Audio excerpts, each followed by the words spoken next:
memasuki musim pancaroba seperti saat ini, masyarakat dihimbau meningkatkan kewaspadaan terhadap penyebaran penyakit ISPA dan DBD.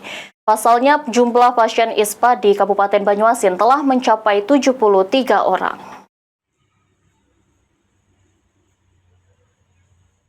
Memasuki musim pancaroba seperti saat ini, masyarakat dihimbau meningkatkan kewaspadaan terhadap penyebaran penyakit ISPA dan DBD. Pasalnya, selama musim pancaroba, penyakit ISPA dan DBD patut diwaspadai. Selama bulan September 2024, Puskesmas Wilayah Pangkalan Balai sudah menerima 73 laporan penyakit ISPA. Dr. Nilawati juga mengatakan anak-anak sangat rentan terkena penyakit ISPA dan DBD karena pengaruh lingkungan dan jajanan yang tidak sehat. ISPA sih, penyakit ISPA selain ada juga beberapa penyakit demam berdarah kalau khusus untuk di wilayah kerja Puskesmas Pangkalan Balai.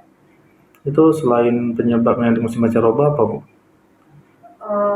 Kalau untuk ISPA sendiri ya dari pola hidup yang kurang baik sih, seperti kurang menjaga pola makan, kemudian menjaga lingkungan sekitar gitu.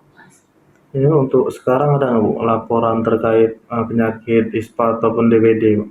Laporan dari yang kami dapat selain dari bidan desa, itu biasanya ada pasien yang berobat ke puskesmas.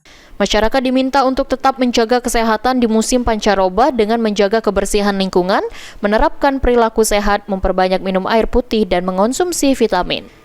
Ridho, PAL TV.